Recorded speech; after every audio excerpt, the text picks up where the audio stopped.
세례 요한은 당시에 많은 사람한테 인기를 얻었습니다. 세례 요한이 한번 설교하면 많은 사람들이 구름땡같이 몰려들었어요. 그리고 세례 요한의 설교에 많은 감동을 받았습니다. 그리고 세례 요한한테 나와서 다 세례를 받았습니다. 그런데 이렇게 요한이 세례를 베풀 때 예수님께서도 사람들에게 세례를 베풀었다라고 말합니다. 그런데 바뀌었어요. 세례 요한에게 가서 세례를 받던 사람들이 다 예수님께로 왔습니다. 세례 요한보다 예수님에게 더 많은 사람들이 몰려서 세례를 받기 시작했습니다. 이 사실을 한 요한의 제자들이 요한에게 이 사실을 말합니다.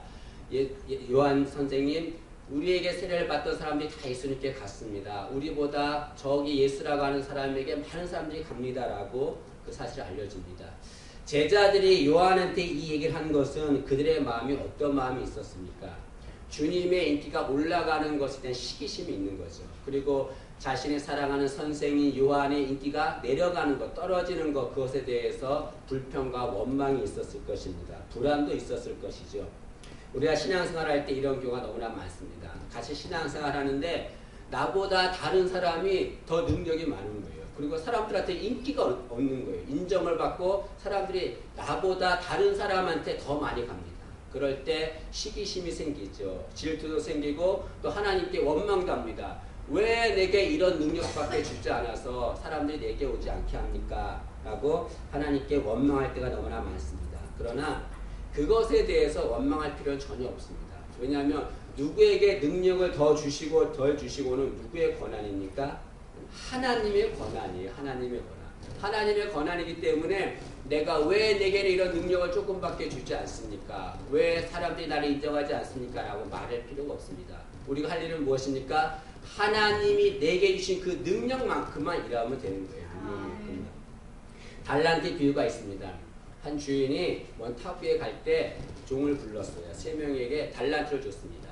5달란트, 2달란트, 1달란트 이렇게 달란트를 줬어요. 그런데 나중에 돌아와서 5달란트와 2달란트 받은 사람은 주인이 칭찬했어요. 근데 1달란트 받은 사람은 책망했습니다. 왜 그렇습니까? 5달란트와 2달란트 받은 자는 그것을 가지고서 장사해서 배로 남겼어요.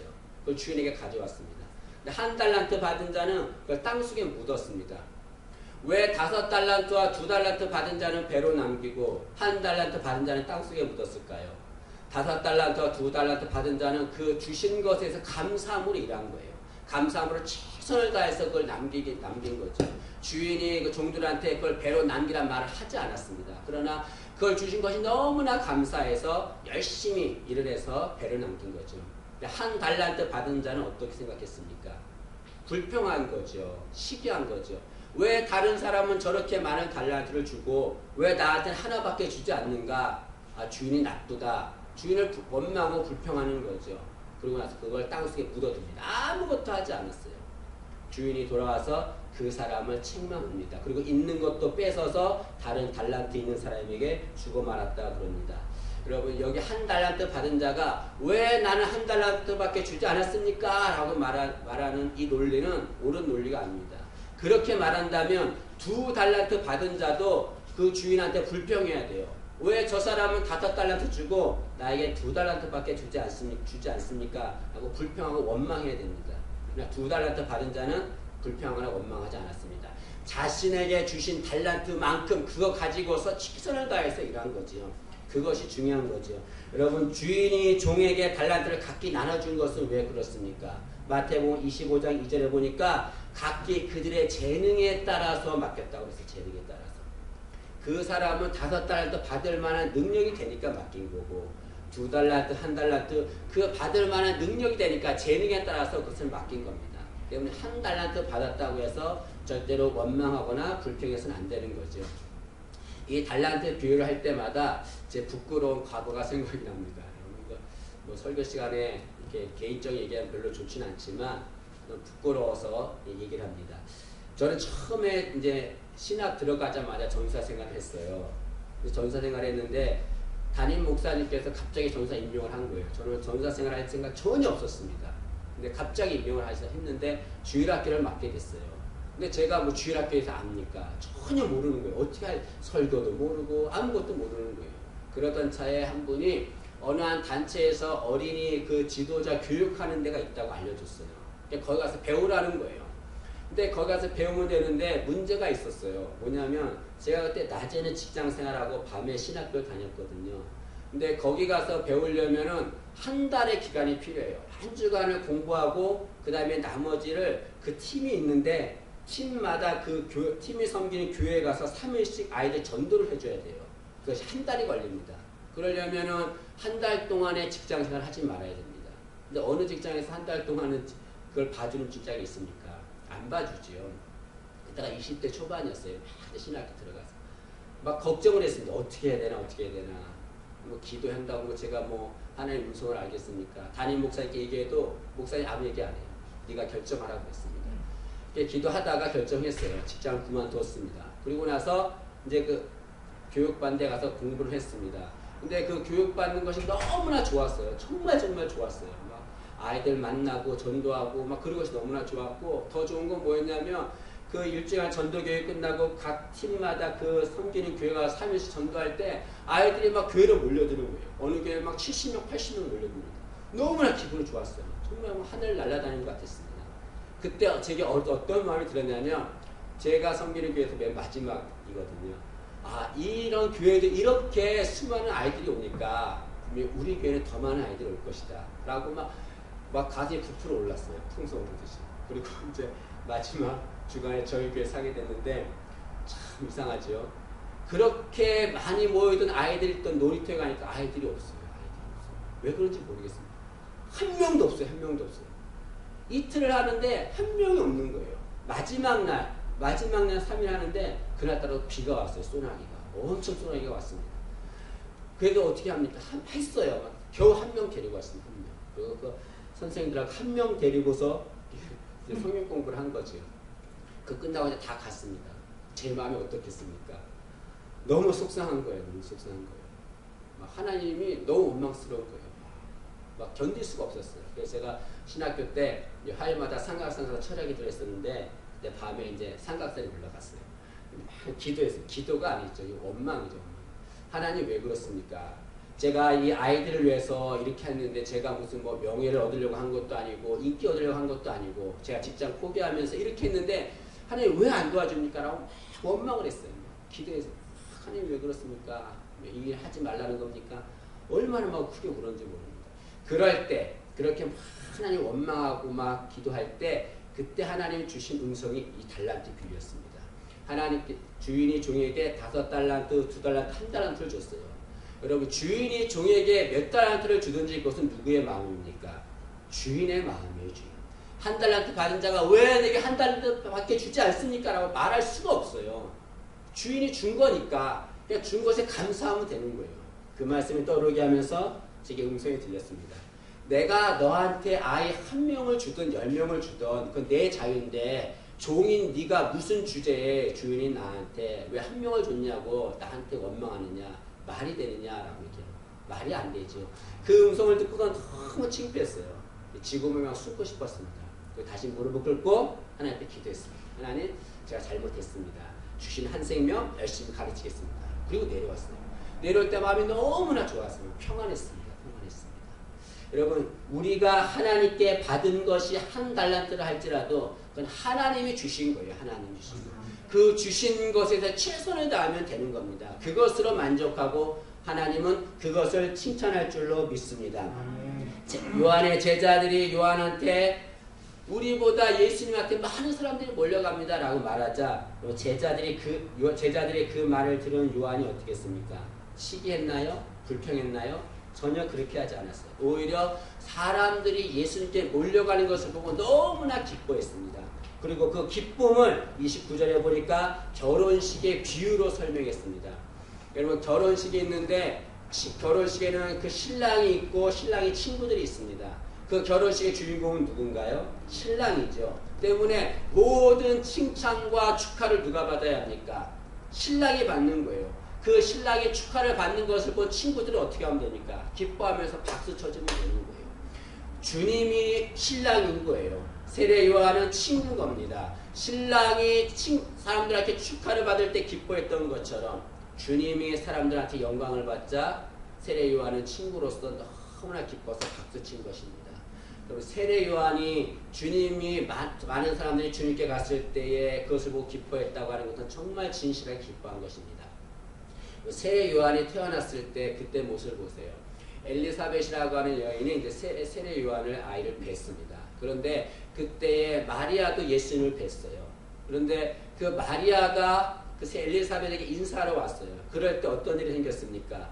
그 마리아가 엘리사벳 인사하러 왔을 때 그 엘리사벳의 뱃속에 있던 세례 요한이 기뻐서 막 춤췄다고 합니다. 기뻐서.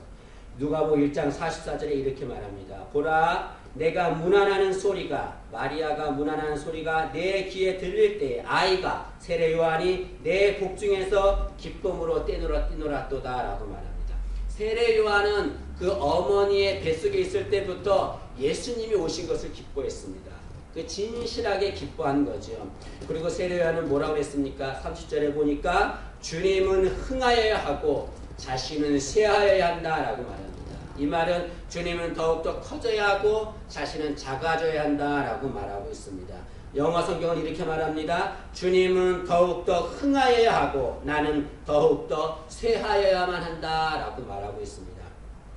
세례 요한은 정말 주님 앞에 고백한 겁니다. 주님을 흥해야 합니다. 그리고 나는 쇠해야 됩니다. 그것이 세례 요한의 고백입니다. 여러분, 우리의 고백도 이런 고백되기를 원합니다. 우리도 요한의 고백처럼 주님만을 흥하게 하고 우리는 쇠하게 하는 그런 삶을 살아야 될 줄로 믿습니다. 우리가 신앙생활할 때 정말 안타까울 때가 너무나 많습니다. 자신을 위해서는 큰 돈을 아무렇지도 않겠어요. 근데 주님을 위해서는 단돈 10,000원 쓰는 것도 아까워요. 그리고도 떱니다. 어떤 목사님이 그러더라고요. 헌금씩 헌금하는데 주머니에 이렇게 손을 넣는데요. 성도들이. 그러면은 지폐가 잡히잖아요. 그 만져본대요. 이게 10,000원짜리인가 1,000원짜리인가 이렇게 봐서 그래 안 돼요. 감각으로. 그러면 딱 1,000원짜리 쓱 빼서 집어넣는다고 합니다. 그럼 말도 되지 않죠. 또 하나님께서 내가 막 기도할 때 어려운 문제 해결해 줬을 때 하나님이 그 문제를 해결해 줬으면 하나님께 영광을 돌려야 되는데 마치 자신의 능력이 많아서 그 문제 해결된 것처럼 자신을 드러내는 것. 그건 자신을 흥하게 하는 거죠. 그거는 잘못된 신앙이라고 할 수 있습니다. 세례 요한처럼 우리는 주님만이 흥해야 됩니다. 우리는 쇠해야 됩니다. 그런 신앙이 우리에게 있기를 원합니다. 근데 여러분 인간적으로 본다면 요한이 흥해야 되고 주님이 쇠해야 돼요. 인간적으로 본다면. 왜 그러냐면 여러분 가문으로 따져보세요. 가문으로 본다고 할지라도 주님은 어떤 집안이었습니까? 목수 집안이에요. 세례 요한은 제사장 가문입니다. 그 당시 목수 집안은 그렇게 인정받지 않았어요. 제사장 가문은 많은 사람들한테 존경을 받았습니다. 그러면 주님보다 요한이 더 흥해야 되는 거죠. 또 하나 여러분 위계질서를 보더라도 요한이 주님보다 흥해야 되는 거죠. 요한은 주님보다 이 세상에 6개월 먼저 태어났습니다. 그 형이지요. 그리고 주님보다 먼저 사역을 했습니다. 사역의 선배지요. 그럼 당연히 예수님은 자신의 형이고 사역의 선배인 요한을 흥하게 해야 됩니다. 그런데 여기 보니까 요한은 자신이 흥하게 하는 것이 아니라 예수님이 흥해야 된다라고 말하고 있습니다. 왜 요한이 이렇게 했습니까? 그것은 세례 요한은 자신의 사명을 알았기 때문에 그렇습니다. 세례 요한의 사명은 무엇입니까? 주님을 증거하고 주님을 높이는 것. 그것이 세례 요한의 사명이기 때문에 그렇습니다. 세례 요한은 자신의 사명을 분명히 알았고 그 사명에 최선을 다했습니다. 우리 읽은 24절의 말씀에 보니까 뭐라고 기록됐냐면 요한이 아직 옥에 갇히지 아니하였더라 라고 말합니다. 이 말은 무엇입니까? 세례 요한이 옥에 갇히기 전까지 그는 최선을 다해서 주님을 증거하며 주님을 흥하게 하는 일에 최선을 다했다. 자신의 사명에 최선을 다했다고 말씀하는 것을 말할 수 있습니다. 우리의 사명은 무엇입니까? 우리의 사명은 주님을 흥하게 하는 겁니다. 세례 요한이 감옥에 가는 그 순간까지 최선을 다해서 주님을 흥하게 했던 것처럼 주님을 높였던 것처럼 우리도 주님 앞에 가는 그 순간까지 주님만을 높여야 될 줄로 믿습니다. 운동 경기를 할 때 몇십 분씩 주어진 시간에 경기를 하잖아요. 근데 막 열심히 경기하는데 그 경기가 끝난 것을 어떻게 하냐면 그 심판이 호루라기를 불어요. 호루라기를 불면은 그 경기가 끝나는 겁니다. 그런데 심판이 호루라기를 불기도 전에 운동하는 사람이 이거 싫다고 하면서 중간에 운동을 멈추면 어떻게 됩니까? 그 사람은 퇴장당하는 거예요. 퇴장당하는 거예요. 우리도 마찬가지입니다. 주님께서 네 사명 끝났다라고 호루라기 불기 전에 우리는 어떻게 해야 됩니까? 그 사명에 최선을 다해야 될 줄을 믿습니다. 그것이 우리의 사명일 줄로 믿습니다. 주님은 이렇게 주님을 흥하게 하는 일에 최선을 다한 요한을 칭찬하셨습니다. 마태복음 11장 11절에 이렇게 말합니다. 내가 진실로 너희에게 말하노니 여자가 낳은 자 중에 세례 요한보다 큰 이가 일어남이 없도다 라고 말합니다. 예수님은 세례 요한이 자신의 사명에 충성했기 때문에 그를 칭찬했습니다. 우리도 세례 요한처럼 주님만을 높이고 주님만을 귀하게 여겨서 세례 요한이 받았던 칭찬받기를 간절히 소원합니다. 근데 요한은 그리고 나서 31절에 주님이 어떤 분이시기에 흥하게 돼야 되는가, 주님이 어떤 분이시기에 존귀함을 받아야 되는가를 말씀하고 있습니다. 두 가지를 말씀합니다. 첫째로는 주님은 의로부터 오신 분이기 때문에 존귀함을 받아야 된다라고 말합니다. 31절 보시죠. 보니까 위로부터 오시는 이는 이라고 말합니다. 주님은 의로부터 오셨다라고 말합니다. 위로부터 오셨다는 것은 뭘 말합니까? 주님은 하나님이라는 걸 말하죠. 위는 하늘은 하나님을 상징합니다. 하늘에서 왔다는 것은 주님은 하나님이에요. 주님은 하나님이니까 당연히 그분은 존귀함을 받아야 됩니다. 또 하나 주님이 존귀함을 받아야 되고 흥하게 대한 이유는 주님은 만물 위에 계신 분이기 때문에 그렇습니다. 31절에 위로부터 오시는 이는 만물 위에 계시고 라고 말합니다. 만물 위에 계시다는 것은 뭘 말합니까? 만물을 지배하며 다스린다는 것을 말씀하고 있죠. 35절에도 보면 하나님께서 예수님에게 뭘 줬냐면 만물 다 그의 손에 주셨다라고 말하고 있습니다. 또 하나 예수님은 이 세상 모든 만물을 다 창조하신 분이세요. 그렇기 때문에 주님은 이 만물을 지배할 권한이 있으십니다. 이렇게 주님은 하나님이시고 만물을 지배하시는 위대하신 분이기 때문에 당연히 존경을 받아야 되고 그분을 흥해야 되는 것은 마땅한 것입니다. 근데 놀라운 사실이 있어요. 이렇게 하나님이시고 만물을 지배하시는 예수님을 사람들이 믿지 않았다는 겁니다. 믿지 않았다는 겁니다. 그게 놀라운 일이에요. 32절을 보시죠. 그가 친히 보고 들은 것을 증언하되 그의 증언을 받는 자가 없도다. 그 예수님이 하시는 말씀을 받는 자, 믿는 자가 아무도 없다라고 말하고 있습니다. 왜 사람들이 그 예수님을 믿지 않았을까요? 그들이 주님을 믿지 않는 것은 그들이 주님의 무엇을 보고 왔냐면 표정만을 보고 왔기 때문에 그렇습니다. 요한복음 2장 23절을 보시면 이렇게 기록하고 있습니다. 6월절에 예수께서 예루살렘에 계시니 많은 사람이 그 행하시는 표적을 보고 그의 이름을 믿었다라고 말합니다. 사람들이 예수님을 무엇을 보고 믿었는가? 그분이 메시아고 구원자임을 보고 믿는 것이 아니에요. 그분이 하나님이고 만물을 지배하는 분이기 때문에 믿는 것이 아니라 그분이 행하시는 표적, 기적, 능력을 보고서 그분을 믿었다라고 말하고 있습니다. 그러나 여러분, 표적을 보고 주님께 나오는 자, 그런 자들은 온전한 신앙을 가질 수가 없습니다. 왜냐하면 만약에 표적이 없어진다면 그들도 주님을 떠날 수밖에 없기 때문에 그렇습니다. 마가복음 8장에 보니까 바리새인들이 예수님께 와서 말합니다. 우리에게 하늘에서 내리는 표적을 보여주세요 라고 말합니다. 표적을 보여주세요.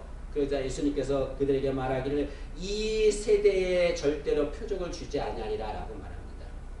사람들이 예수님께 온 것이 표적을 보고 오기 때문에 예수님이 내가 다시는 표적을 보이지 않을 것이다 라고 말씀하고 있습니다. 우리는 표적이 아니라 무엇을 바라보고 신앙생활해야 됩니까? 주님만을 바라보고 신앙생활해야 될 줄로 믿습니다. 그리고 요한은 36절에 주님을 믿는 자와 믿지 않는 자를 구분합니다. 주님을 믿는 자는 어떤 역사가 일어나는가? 그는 영생을 얻는다라고 말씀하고 있습니다. 여러분, 영생을 얻는다. 이 진리는 확실하고 너무나 중요해요. 그래서 요한복음을 읽다 보면은 예수님께서 나로 말미암아 영생을 얻는다는 말을 여러 번 하십니다. 몇 개만 보면 요한복음 5장 24절에 보면 이렇게 말합니다. 내가 진실로 진실로 너희에게 이르노니 내 말을 듣고 또 나 보내신 이를 믿는 자는 영생을 얻었고 심판에 이르지 아니하나니 사망에서 생명으로 옮겼느니라 라고 말합니다. 또 하나 6장 47절에도 예수님 말씀하시죠. 진실로 진실로 너에게 이르노니 믿는 자는 영생을 가졌나니 라고 말합니다. 영생이 중요하기 때문에 너희가 영생을 얻기 위해서는 반드시 무엇을 해야 되는가? 나를 믿어야만 된다라고 말씀하고 있습니다. 영생이란 것이 무슨 뜻입니까? 여러 가지 뜻을 말하지만 영생이란 주님과 함께하는 것을 말합니다. 우리는 영생을 언제 얻습니까? 선한 일 할 때 영생을 얻나요? 내가 열심히 땀 흘려 일하면 영생을 얻나요? 주님을 믿을 때만 영생을 얻고 주님을 믿는 그 순간에 우리는 영생을 얻게 되는 거죠. 여기 영생을 얻었다라고 하는 말은 현재형으로 쓰였습니다. 현재형으로 쓰였다는 것은 뭘 말합니까? 믿는 그 순간에 영생을 얻게 되는 거예요. 그가 어떤 자든지 그 옛날 어떤 일을 했든지 전혀 문제되지 않아요. 중요한 것은 주님을 믿느냐 믿지 않느냐, 그게 중요한 거죠. 내가 주님을 믿으면 그 순간부터 영생을 얻게 되고, 우리는 누구와 함께하는 겁니까? 주님과 함께하는 삶을 살 줄로 믿습니다. 그러나 반면에 주님을 믿지 않는 자는 어떻게 됩니까? 그들은 영생을 얻지 못하고 하나님의 진노를 받는다라고 말하고 있습니다. 우리가 살아가면서 두려운 것들이 많이 있죠. 정말 우리가 두려워해야 될 것이 있어요. 그것은 하나님의 진노입니다. 하나님의 진노. 사람들이 하나님의 진노라고 하면 두려워하지 않아요. 하나님의 진노는 인간의 힘으로, 인간의 능력으로 절대로 피할 수 없습니다. 오로지 주님만이 하나님의 진노를 피하게 할 수가 있습니다. 근데 많은 사람들이 예수를 믿으면 하나님의 진노를 받음에도 불구하고 사람들이 예수를 믿지 않습니다. 왜 믿지 않을까요? 이상하죠? 믿지 않으면 하나님의 진노를 받는데 사람들이 예수를 믿지 않아요. 왜 그럴까요? 그들은 하나님의 진노를 받고 있다는 걸 모르기 때문에 그렇습니다. 살아가면서 예수를 믿지 않으면 하나님의 진노를 받는데 자신들이 하나님의 진노를 받고 있다는 걸 몰라요. 전혀 무감각해서 그걸 인식을 하지는 못합니다. 이런 예화가 있습니다. 어떤 사람이 죽어서 딱 죽으니까 천사가 왔어요. 천사가 와서 그 사람한테 날마다 좋은 음식과 좋은 옷과 좋은 것을 날마다 이렇게 막 줍니다. 그 사람이 너무 좋았죠. 기쁘다, 좋다 막 이랬어요. 근데 똑같은 일이 계속 반복되니까 이 사람이 따분한 거예요. 너무 따분해서. 그래서 어느 날 천사한테 말합니다. 아니, 천국 생활이 너무나 따분합니다. 너무 따분합니다. 라고 말해요. 그 말을 들은 천사가 정색을 하면서 이렇게 말합니다. 당신이 있는 곳은 천국이 아니라 지옥입니다. 라고 말해요. 이것은 뭘 말합니까? 세상 많은 사람들이 좋은 음식, 좋은 집, 좋은 차 막 그런 거 갖고 있으니까 자기가 천국에 살고 있는 것 같아요. 하나님의 진노를 받지 않는 거라 생각하고 있습니다. 실제로 그들은 무엇을 받고 있습니까? 하나님의 진노를 받고 있는 거예요. 자신은 천국에서 사는 것 같죠. 그들은 지옥에서 사는 겁니다.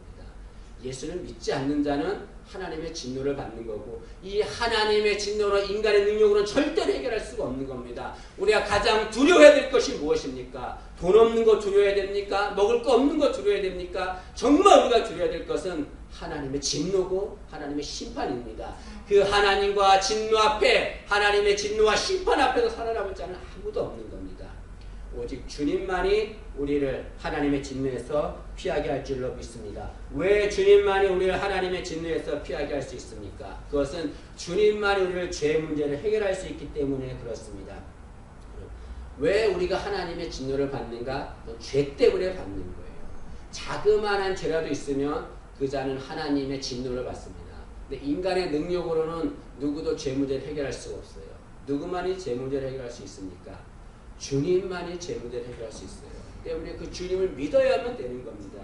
이것은 명백한 진리예요. 그래서 예수님께서 요한복음에 몇 차례나 나를 믿어야 된다. 나를 믿어야만 영생을 얻는다. 다른 힘으로, 다른 능력으로, 어떠한 것으로도 절대로 영생을 얻을 수 없다라고 말합니다. 주님이 간절하게 얘기하는 거죠. 너희가 영생을 얻지 못하면 하나님의 진노를 받고 심판을 받는다. 너희는 그 진노에서 절대로 살아날 수 없다라고 말하고 있습니다. 여러분, 주님을 믿는지 믿지 않는지는 내 자유입니다. 그러나 그것에 대한 책임은 누가 져야 되는 겁니까? 내가 져야 되는 거죠. 내가 져야 되는 거죠. 많은 사람들한테 복음을 전합니다. 그들이 예수를 믿든 믿지 않든 그건 그들의 자유예요. 그러나 그것에 대한 책임은 그들이 져야 되는 겁니다. 우리는 어떤 삶을 살아야 됩니까? 많은 사람들이 주님 앞에 돌아올 수 있도록, 영생을 얻을 수 있도록, 정말 그들이 주님을 믿어서 주님과 함께하는 삶을 살 수 있도록 그들의 복음을 전해야 될 줄로 믿습니다. 말씀을 마치도록 하겠습니다. 오늘 세례 요한에 대해서 공부를 했습니다. 세례 요한은 자신보다 주님이 흥하게 되고 주님이 존귀하게 되는 것을 너무나 기뻐했다라고 말합니다. 우리도 세례 요한처럼 주님만을 흥하게 하는 삶을 살게 하고 주님만을 믿음으로 영생을 얻기를 간절히 소원합니다.